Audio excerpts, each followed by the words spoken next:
Faceless Frank here. An unbelievably historic moment just occurred in the IWC arena. Andrew Wright has somehow come into power, and it is now going to be deemed Descendancy, the Civil War, 3CW versus No DQ. The score will finally be settled. And in just a few moments, ladies and gentlemen, I have roared Andrew Wright will be walking through this door, and I'm going to get the exclusive interview with Andrew Wright. And here he is. Oh my God, Andrew Wright, I don't even really know where to begin. Please explain what just happened out in the ring, please. Faceless Frank, in my career I've been a lot of things. I've been a wrestler, I've been a champion, I've been a member of a tag team, a leader of a stable, but above all else, I've been a businessman.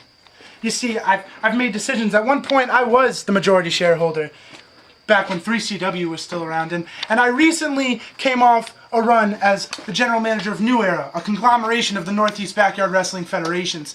And I noticed, and I would watch from my New Era office, I would watch the ongoing week-to-week shows of the IWC. And after leaving from my embarrassing defeat to the Backyard Idols, which we won't touch on very much, I don't like to think about it.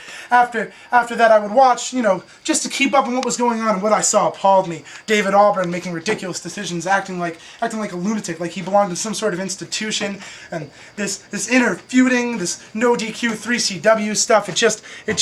It wasn't good for me, and then I decided that I would try to make a deal. So I got in touch with David Auburn, and, well, not to sound cliche, but I made him an offer that he couldn't refuse, and I bought out the company. It's as simple as that. I've owned it before, I know what it's like, and I'll own it again, because somebody needed to bring order to all this, because it wasn't going to cut it any longer, and I'm going to be the man to do it. So at Descendancy Civil War, we'll let everybody settle their differences, get their aggressions out, have their matches. I don't care if they all walk away injured.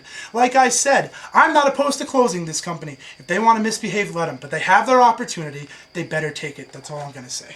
Andrew Wright, thank you so much. And, oh my God, I don't want to get in this man's way. We'll be back.